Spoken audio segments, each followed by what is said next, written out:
પ્રણામ. Good morning મિત્રો. ધોરણ 10 વિષય સામાજિક વિજ્ઞાન, જેના ભૂગોળના વિભાગમાં આજથી આપણે પ્રકરણ 8ની શરૂઆત કરવાના છીએ. ધોરણ 10ના ભૂગોળમાં જે મુદ્દાઓ આપણે શીખવાના છીએ કે સમજવાના છે, એમાંથી ઘણા બધા મુદ્દાઓ જે ધોરણ 9માં બેઝિક આપણે ભણ્યા છીએ. એટલે એવું કહી શકાય કે ભૂગોળનો વિભાગ એટલે માર્સ કવર કરવાનો વિભાગ છે.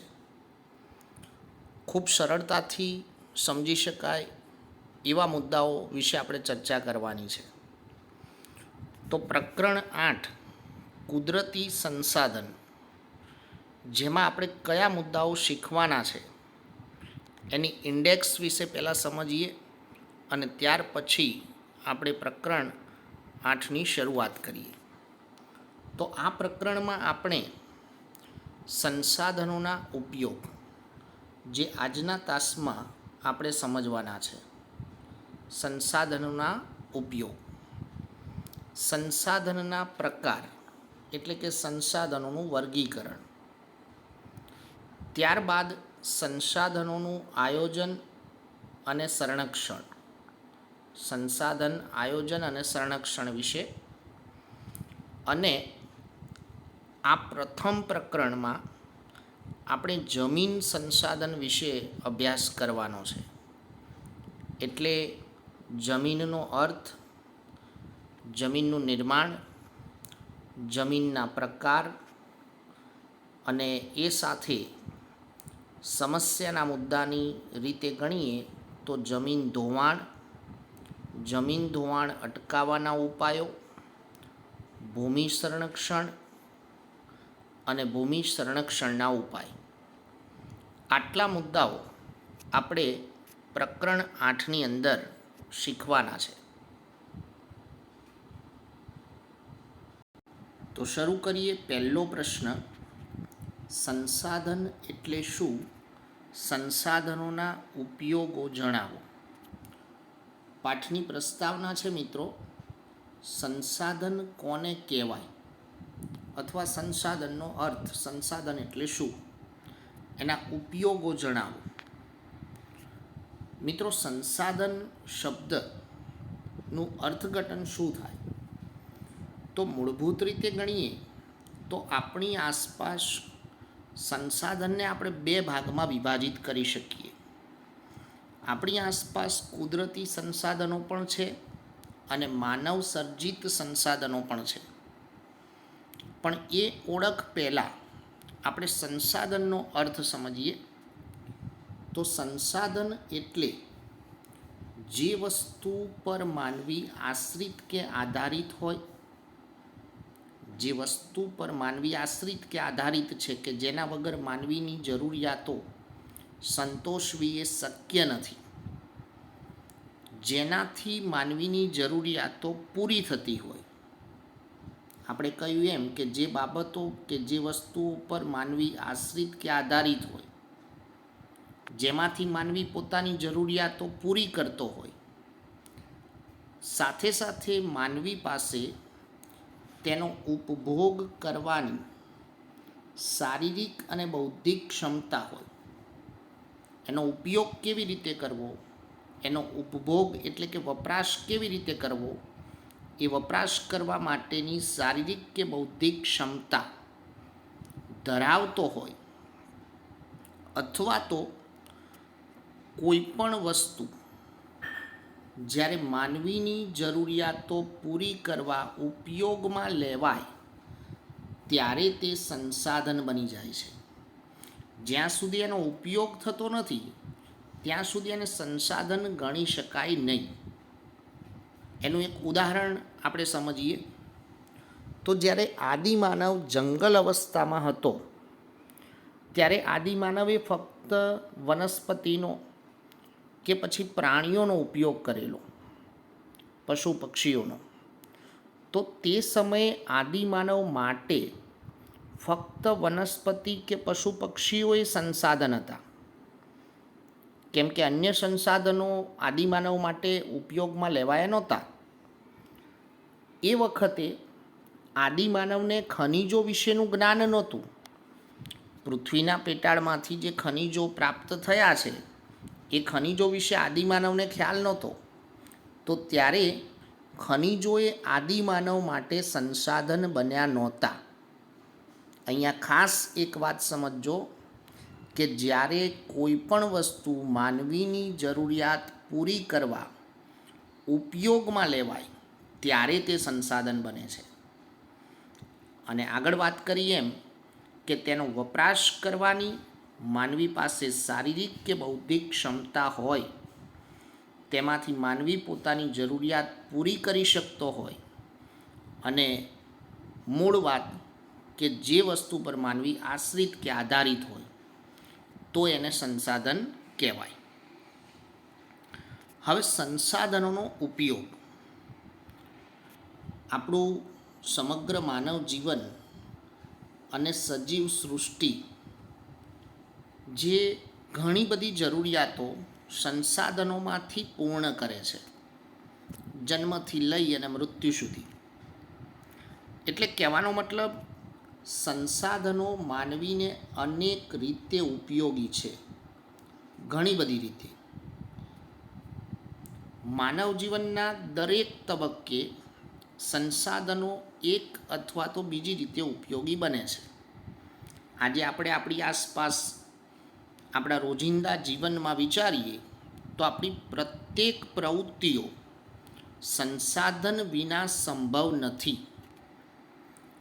અહીંયા લખ્યું છે કે ખેત પ્રવૃત્તિથી ઔદ્યોગિક પ્રવૃત્તિઓ, ખેતી પ્રવૃત્તિ હોય કે ઔદ્યોગિક પ્રવૃત્તિઓ હોય, તો એ પ્રત્યક્ષ કે પરોક્ષ રીતે કુદરતી સંસાધનો પર આધારિત છે. કુદરતી સંસાધન વિના એ કોઈ પણ પ્રવૃત્તિ શક્ય નથી. તો સંસાધનોના ઉપયોગ સંદર્ભે આપણે 3 મુદ્દાઓની ચર્ચા કરવાની છે, જેમાંનો પહેલો મુદ્દો છે સંસાધન ખોરાક તરીકે. સંસાધન ખોરાક તરીકે એ આપણો પહેલો મુદ્દો છે.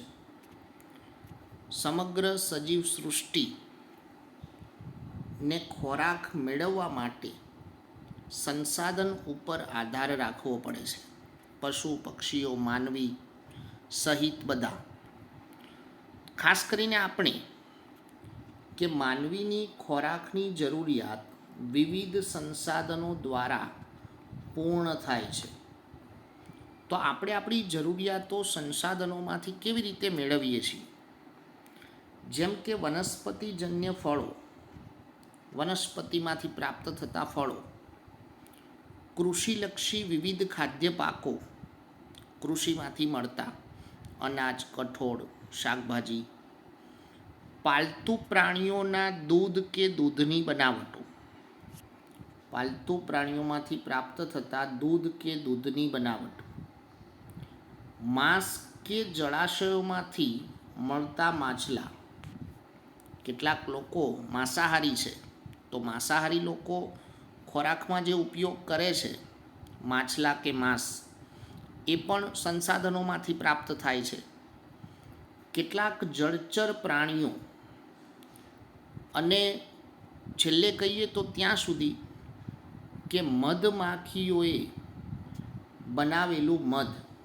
કહેવાનો મતલબ કે આપણી આસપાસના નાનામાં નાના સૂક્ષ્મ જીવજંતુઓ એ પણ આપણને ખોરાક પ્રાપ્ત કરવા માટે ઉપયોગી છે.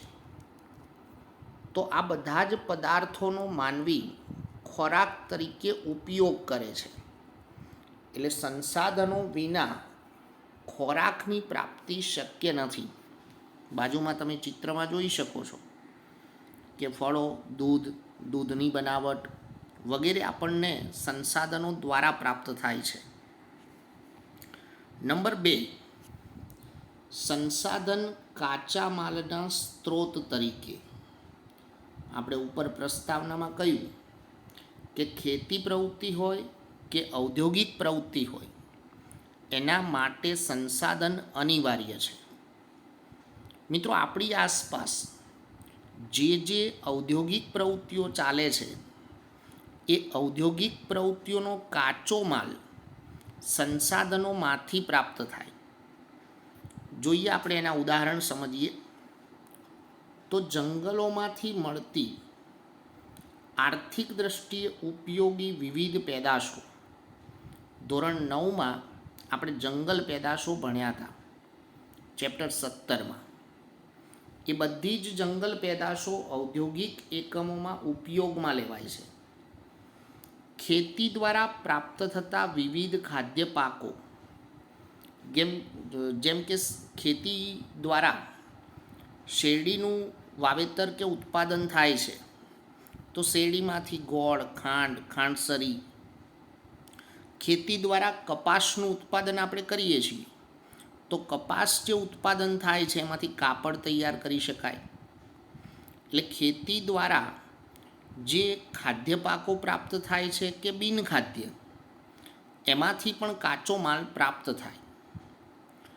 પાલતુ પ્રાણીઓ જેમાંથી મળતા દૂધ, માંસ કે ઊન, ચામડું વગેરે, એમાંથી પણ ઘણી બધી ખાદ્ય અને બિનખાદ્ય ચીજવસ્તુઓ તૈયાર થાય છે.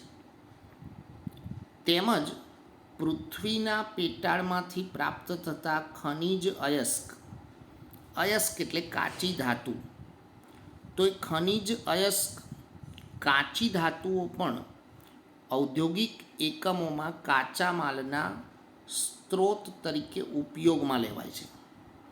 જેમ કે પૃથ્વીના પેટાળમાંથી પ્રાપ્ત થતું લોહ અયસ્ક. જો લોહ અયસ્ક પ્રાપ્ત ન થાય તો યંત્રો કે ઓજારો બનાવી શકાય નહીં. જો તાંબુ પ્રાપ્ત ન થાય તો આપણે વિદ્યુત સામગ્રીમાં તાંબાનો ઉપયોગ કરી શકતા નથી.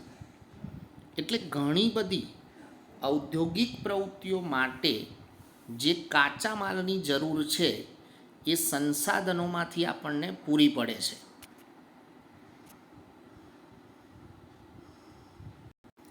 ત્યાર પછી ત્રીજો મુદ્દો જોઈએ તો સંસાધન શક્તિ સંસાધન તરીકે. સંસાધન શક્તિ સંસાધન તરીકે. મિત્રો, વિજ્ઞાનની રીતે કહીએ તો શક્તિ એટલે ઉર્જા. જો શક્તિ સંસાધનો આપણને પ્રાપ્ત ન થયા હોય તો પણ આપણી આર્થિક પ્રવૃત્તિઓ શક્ય ના બને. તો અહીંયા શક્તિ સંસાધનો કયા, જેને બે રીતે આપણે સમજવાના છે. જેમ કે કોલસો, ખનિજ તેલ, કુદરતી વાયુ, બળતણ માટેનું લાકડું વગેરેનો ઈંધણ તરીકે ઉદ્યોગોમાં ઉપયોગ થાય છે. હવે મિત્રો, આ જે પહેલાં આપણે ઉદાહરણ આપ્યા, કોલસો, ખનિજ તેલ, કુદરતી વાયુ, બળતણ માટેનું લાકડું, તો આ બધા જે શક્તિ સંસાધન છે એ શક્તિ સંસાધન પરંપરાગત શક્તિ સંસાધન છે. એને પરંપરાગત શક્તિ સંસાધન કહેવાય.